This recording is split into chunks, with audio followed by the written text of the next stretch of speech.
Hey, this is Writers Row. I'm DC Wright-Hammer, and again, I'm joined by two very special guests. I'll let them introduce themselves. Hey, this is CD Tavenor, author of First of Their Kind, Their Greatest Game, in the upcoming Flight of the 500, and I'm also a copy and line editor, both as myself with Two Doctors Media Collaborative, but also with Meg's group, Overhaul My Novel. I'm Meg Trast, author of Write That Book You Keep Talking About, How to Stop Planning and Start Drafting. I'm also a developmental editor and the editor-in-chief at Overhaul My Novel. And if you have not seen the first episode in this series, I'm going to link that up above. So that's going to appear for you to click on. You're going to want to watch that because it's line editing done by CD there. And if you like what you've been seeing in general on Writers Row, make sure to subscribe.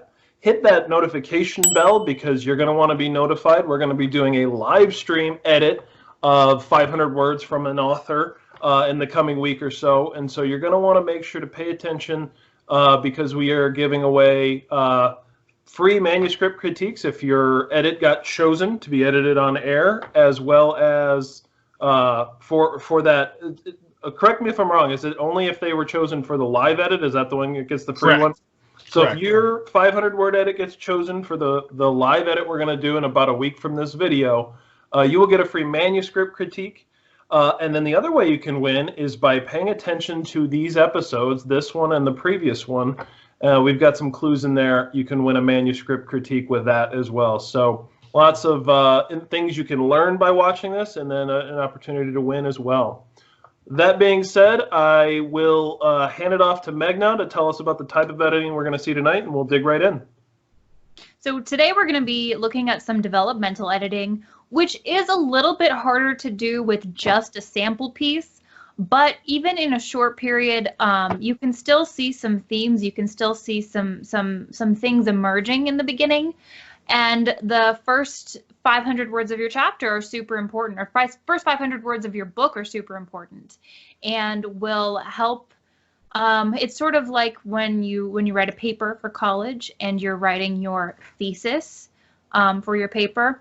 That's what your first chapter of your book is essentially going to be. So today we're going to be taking a look at the first 500 words of Angel in Training by Ashley Nicole. And one day, here soon, I'll be able to get it pulled up on my screen so we can look at it. How's it going, DC? Doing okay. How are you, CD? Pretty good, you know, just enjoying the blurred out images of your books. Okay, good. Yeah. All right. Oh, this is weird. Seeing Here we ourselves go. at the same time. Okay. Yeah. There's a little bit of like a delay as well, so it's very confusing to see that image. Okay. All I right. hope you guys can see this all right. Oh, that was not what I wanted to do. It's quite big. It's good. That's Okay. good.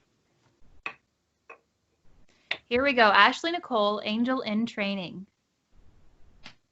Does dying hurt? Mr. Cartwright asks as he grips my hand with what little strength he has left. His frail skin is shriveled, making the feel of his tendons prominent under my fingertips. Right away, I love this description because it shows us this is probably an elderly person. He's expecting to die. And note the first question here because this is part of why I chose this sample. Does dying hurt? And then the answer, no, it's peaceful. You just let go, then you're floating into the light. I watch the old man's chest rise and fall with a shallow breath, then still. His monitor flatlines and his hand falls from mine. Dr. Richards walks in. Quick question. Go ahead. So. And I can't see you, so you have to talk if you want to. Okay, so the use of present tense. Why you like present tense, don't you? Why? I love present tense. Maybe it's just some weird indulgent thing. First person and present tense are my favorite things to read. And my favorite things to write as well. It makes me feel like I'm right there. And this author is doing a very good job with it. Yes. I will say that having read this sample, I noticed a little bit of white room syndrome here, in that I don't have a good idea of how many people are in the room, or what the room really looks like, or what this area smells like. And it doesn't have to be described immediately upon entry, but it would be nice in the first few paragraphs to get some description of the room besides just hearing the monitor and how the old man's hand feels holding the protagonist's. Dr. Richards walks in and calls a time of death, marking it on Mr. Cartwright's chart next to the note, "Do not resuscitate." "Cassie, try to contact his family again, then prepare him to go to the morgue," he says in a gruff voice. Notice how I'm doing a developmental edit, and I am not going to correct this because it's a typo. It's obviously a typo, and it's not really that important to the structure of the story. And there's a possibility that it will change in the future. I always save copy edits for after the first developmental edit, and usually after the first beta read as well. My brain is screaming right now, but it's okay. I know. Mine is too, but I've gotten pretty good at ignoring it.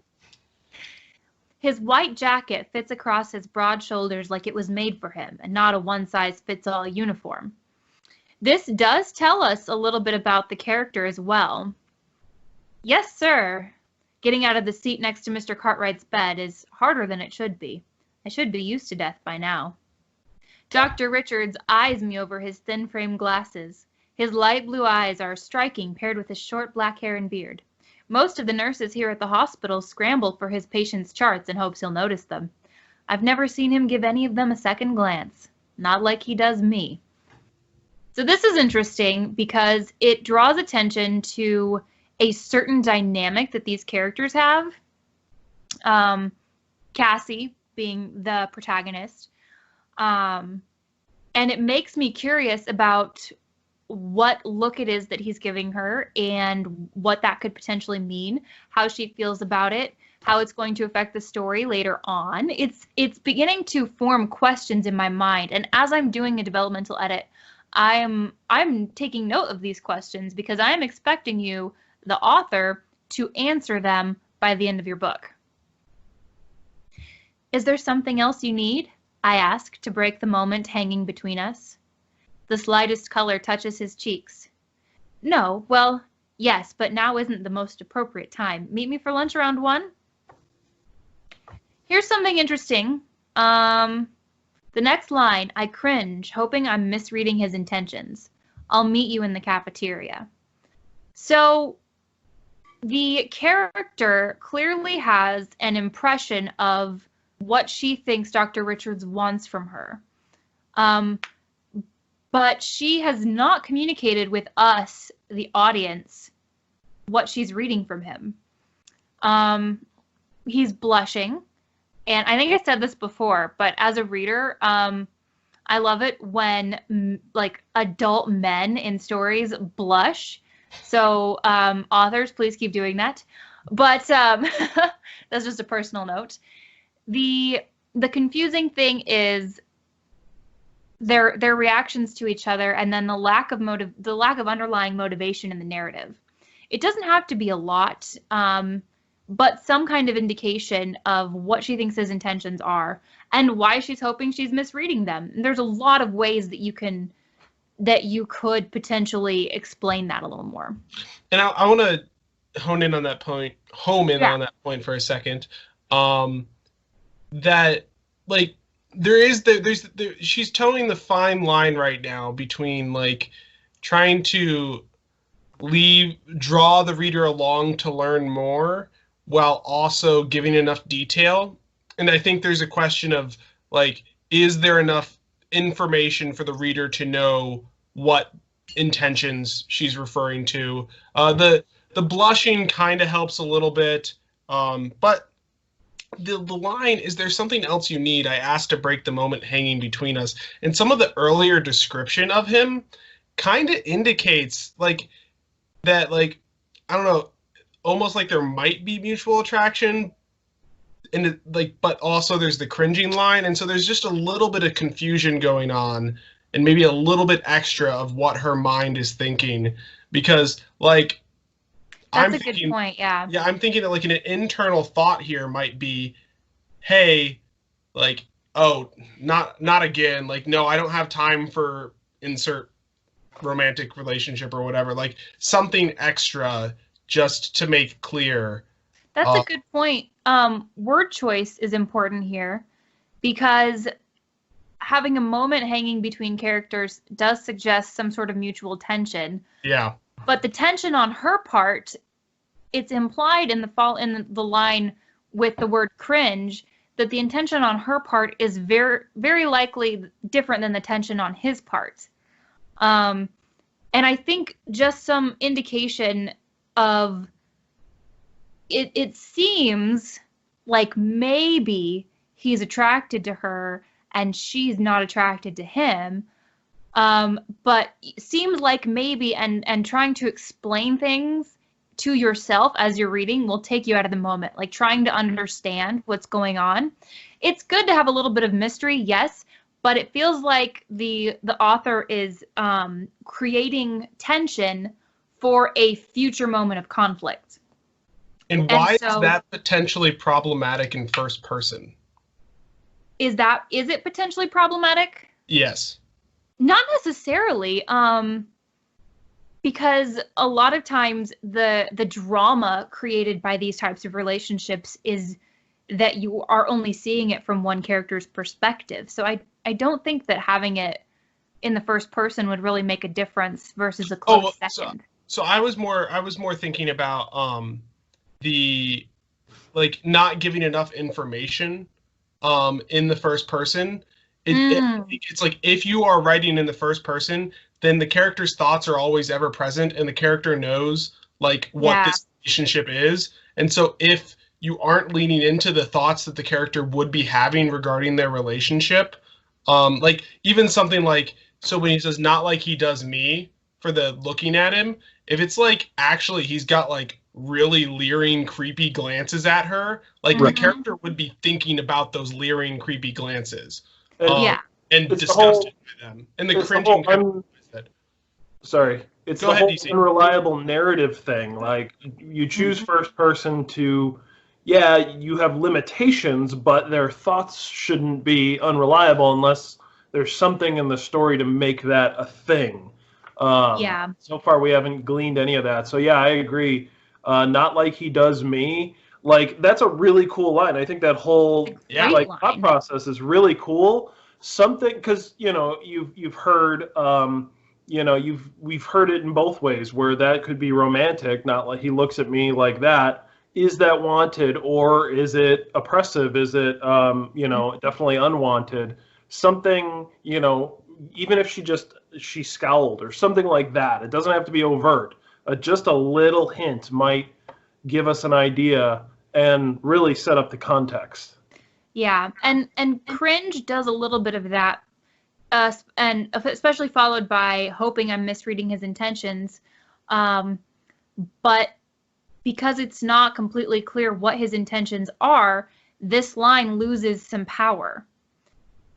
So if she believes, like, can we meet for lunch around 1? She can think, oh man, again?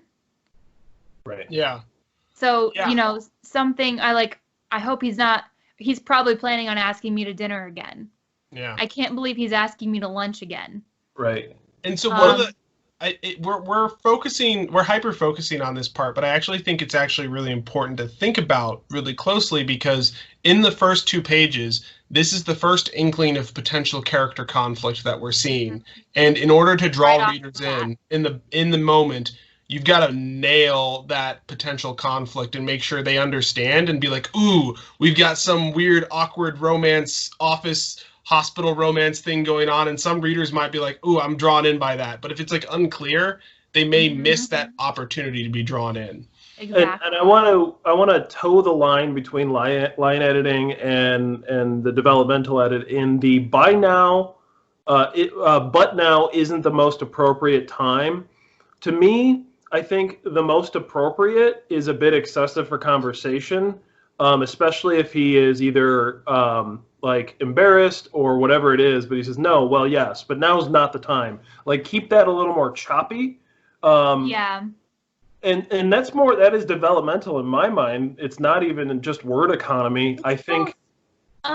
What you could do with that sentence, what I would suggest would be no, well, yes, but now, and then I would put an ellipses and have him glance at the dead person on the table and then tack on isn't the most That's pretty cool. appropriate time. Oh, that's fun. I like that. That's really cool.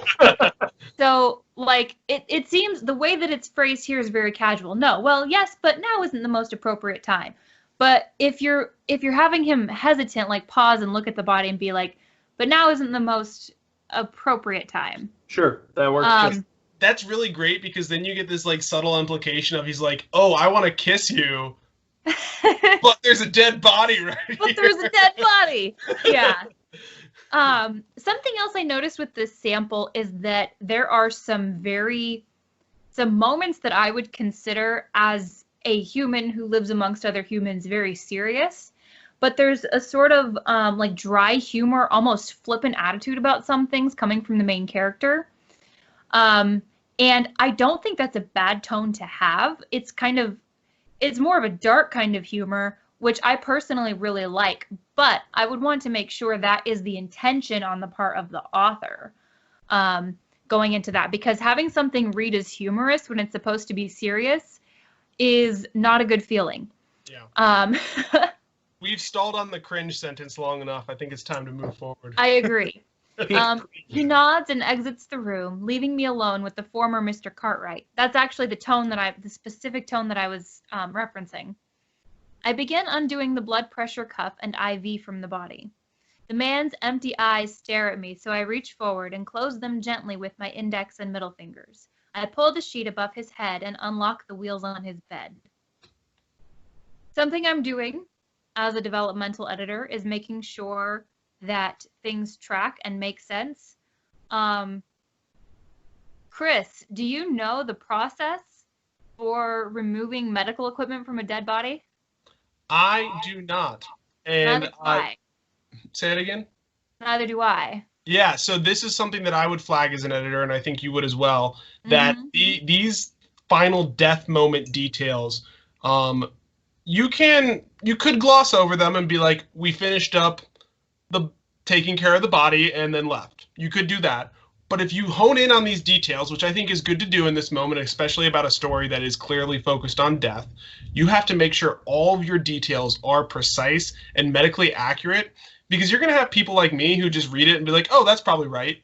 But if you have a nurse or a doctor or a medical professional read this and you have a detail wrong, they're going to be pissed. They are. They're going to write you a is wrong here? strongly worded email. What detail is wrong here, Meg?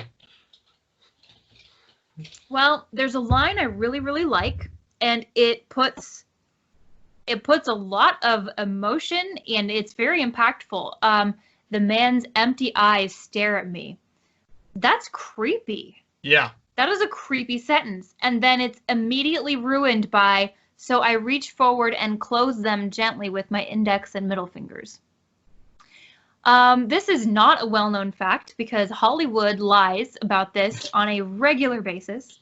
Every movie I've ever seen shows this action. So it's a very common misconception. But the eyes on a dead person do not stay closed on their own. You can close them with your fingers, but they will pop back open. So your eyelids are actually muscles. And you have to close them actively. So a dead person's eyes do not stay closed. Mortician will actually sew them shut for open casket services. And this would stand out to me right away as completely lacking realism. Now, I want to loop back. Once we're done with this, I actually want to loop back to this line, though, because I have a thought. Well, we can... Okay. You want to do it now? Yeah. It kind of spoils the end of it. So I want to wait till we get to the end of the sample. Okay, we'll wait. I pull the sheet above his head and unlock the wheels on his bed. Something I think would be perfectly effective, and also it actually retains the original emotion without the error. Just striking this whole part right here. Instead of so I reach forward and close them, it's so I pull the sheet above his head. So you cover the body, which is a thing that is done when a person dies. Probably because their dead, empty eyes are staring at medical professionals. Yes. We make our way through the hallway. And you know what I really like that I didn't catch before when I read this? We make our way, plural, talking about myself and the corpse I'm hauling. Yeah. And I just think that's really clever. That's just really good. Not I push the gurney, but we make our way. It's a tiny thing, but that's really well worded. There's not much activity on this wing of the hospital. Most patients are terminal and have long since signed their own DNR papers. Why are you not adding the period after hospital, Meg? Because we're not copy editing, Chris. Most are without family and just spend their days unconscious. It's an ideal place for what I need to do.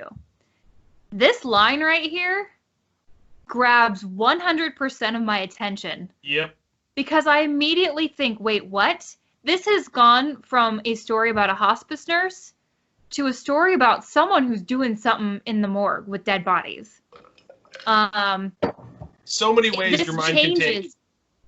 Yeah, it changes my perspective of the story immediately. This is a great hook line. It's an ideal place for what I need to do. And that's where confusion is good. Confusion is good here.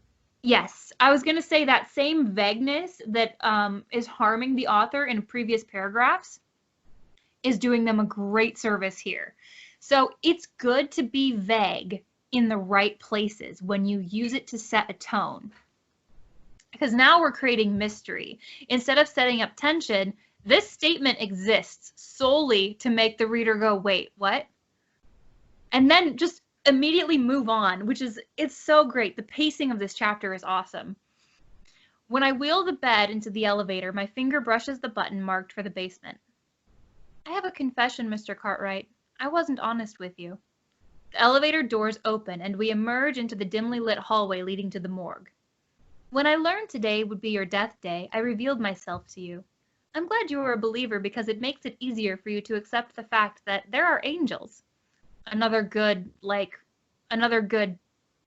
wow moment. I swipe my keycard for the morgue door. It's my test to offer you comfort as you pass from this life to the next. I suck at it, but I'm trying. I scrawl his information down on an ID tag. You asked me if dying hurt. I told you no to soothe your fears and help you pass peacefully. My breath clouds the chilly air of the room. I head back to the hallway to return to work. I pause in the doorway and stare back at the lifeless form on the table. And I like that she's looking at the dead body as she speaks. I lied, Mr. Cartwright. Dying hurts a lot. So this line, dying hurts a lot, answers a question way up here, which is exactly what a first chapter should do. I love this so much, and I think I've talked before about Richard Adams and carrying themes from the beginning to the end, and specifically the book Watership Down, which begins with the last chrysanthemums in fall dying and then ends with the first chrysanthemums in spring blooming. And having that full circle thing happen is super satisfying. And if you can do it a couple times through your book and then one big time from the very beginning to the very end, it's extremely impactful. So Chris wanted to circle back. Where so to? I reach forward and close them gently with my index and middle fingers. Yeah. So this may or may not be what Ashley is going for, but I wanted to hone back in on this sentence because this could be a really clever thing to do as a signal. Maybe it's kind of a stupid detail to go in on, but what if angels can do this? We now know that she's apparently an angel, and so what if this is actually a thing that angels can do? And it would be like if you are trying to inject some humor into your story, that like if you like actually poke fun at Hollywood by giving angels the only people who can close the eyes of dead people, would be actually like a really funny detail to be like, oh, an angel was here. The eyes are closed. This may not be relevant for this story, but like breaking facts as signals is a thing you could do. Also, something important that I think everyone should know is that if you are stating something that is factually incorrect and you're doing it on purpose to signal something, acknowledge that. Because otherwise it's just going to look like an error. Yes. So if this is a signal here that Cassie is an angel, she could acknowledge, they're not, maybe like, we're not supposed to do that, or that's not supposed to work, or something like that. Yeah. That's not supposed to work. Or they say you can't do that, but I can. Or something like, and they actually stay closed. Yeah. Like something subtle like that. Yeah. It might throw off people who actually don't know this fact. They're like, of course they stay closed. It might. But then when we learn later that that's her special power, it all comes full circle, so that would be okay. Yeah. Now, I'm not saying anyone should write a book about angels whose special power it is to close people's eyes. Honestly, unless it's like complete satire, and actually that could be just a really funny thing to include in there. But anyways. I was thinking too when we were talking about the doctor blushing earlier, and him looking at nurses a certain way. When he looks at Cassie, is he blushing because does he may or may not know that she's an angel, and so just maybe having that celestial body near you, that celestial person, that causes him to blush, or that's why he looks at her differently, or so on and so forth. It leaves all these questions on the table that... I just thought of something else, too. God, he probably wants to ask me more of those stupid ethereal questions. Is she, like, not wanting to sit down for lunch with him because he just found out she's an angel and he's, like, grilling her? Yeah. Yeah, so, there's so many options. There's so many possibilities, and it's good to have some mystery, but at least set some kind of expectation for what that is. And is he blushing also because she's angelically beautiful, or because she's super intimidating because he just found out she's an angel? Yeah. So you mentioned at the very beginning that the first chapter, or even the first 500 words, the very beginning of your story is like your thesis of an essay that you might have written when you were in school. Yeah. And I want to focus on that concept because I think this is one of the things that you've emphasized with the way that it begins and it ends. This excerpt is a very good hook. It's so good. I want to read this. Yes, the reason is because in 500 words, in theory, this author has actually forecasted their entire story, right, in very interesting ways. Because you've got death centered as a theme. You've got a character dying. You've got this character, Ashley. Well, not Ashley. That's the author. Cassie. You've got Cassie talking about death, helping someone pass from death onward. You've got this conflict with this doctor, and potentially this mystery of how they view. And if it is that he has just found out that she's an angel, like part of the story might be her trying to hide that she's an angel. And maybe the part of the reason she's cringing is because like, I'm an angel. I can't have romantic attachments because also angels are Jedi. And or like, you're not even supposed to know. I can't tell you anything else.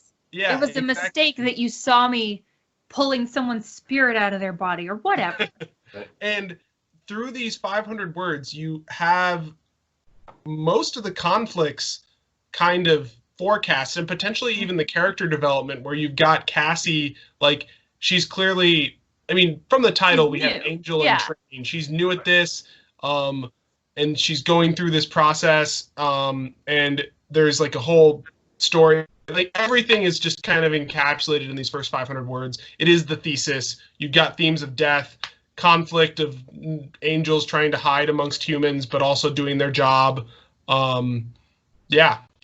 It's good. Well, and then going back to Meg's comment about white room syndrome and not getting some of the sensory stuff, can angels feel? That's where That's a it's good like, point.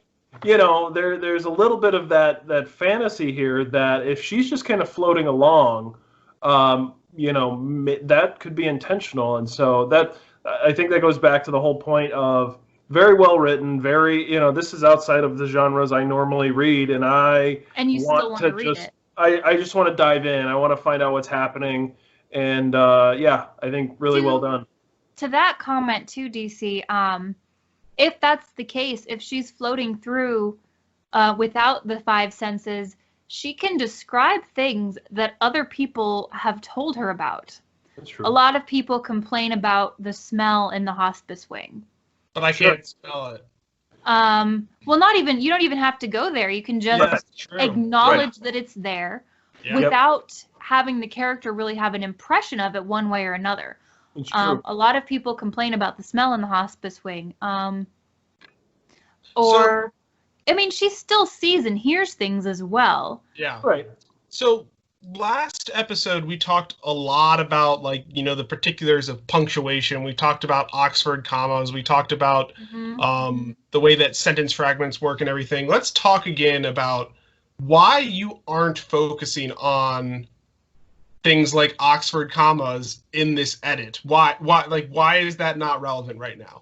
That's a very good point. Well, actually, there's two reasons. Two specifics. One, like I said before, this is a very early stage of editing where what I'd really mostly be doing is reading through this, asking questions, taking notes, getting answers, and then having the author inject the answers into the story, or however that goes.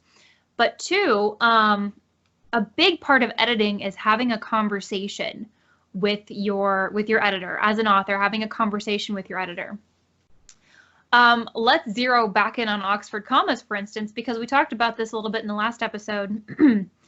If you are purposely, let's say you have 3 items in a sentence and it looks like a list, but it's not a list. You have 1 item and then 2 descriptors of that 1 item. Then obviously you don't use that Oxford comma between 2 and 3 because those things are describing that first one. And so I would want to have that conversation with the author first. Did you want an Oxford comma there? Because without it, here's what you're doing. And it would be pretty much the same thing with any other punctuation in the story. My goal would be more teaching the author how to use punctuation to their advantage. In this case, what the Oxford comma is, how it benefits them, and when they need it. What a long-winded analogy. I love it. I know. It's like the whole point is that quite a bit.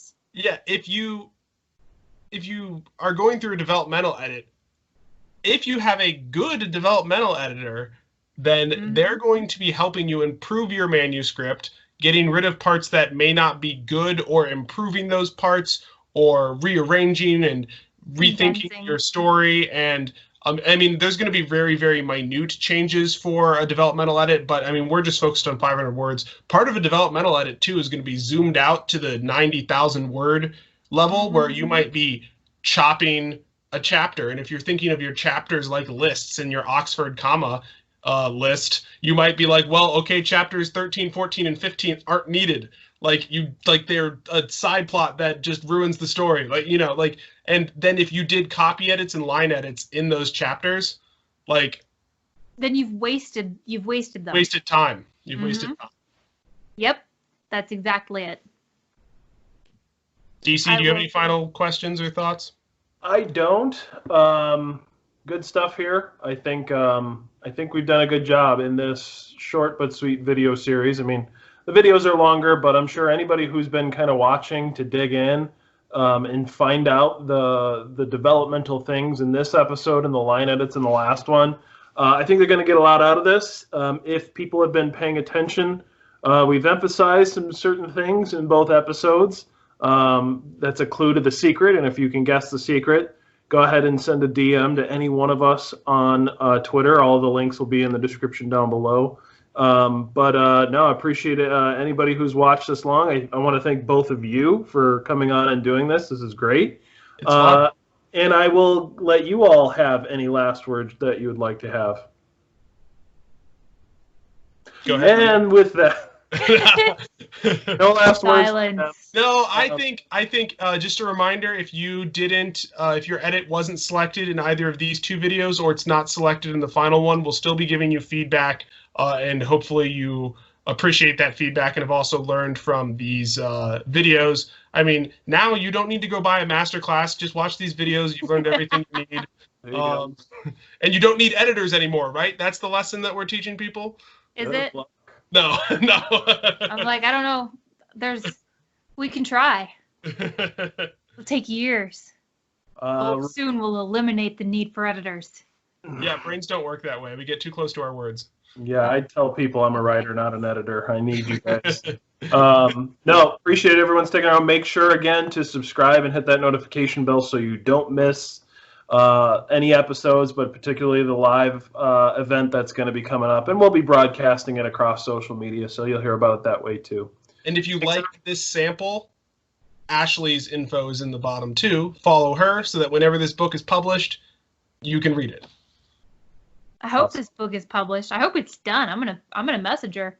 Like, There you hey, so can I read the rest of that or? Yep.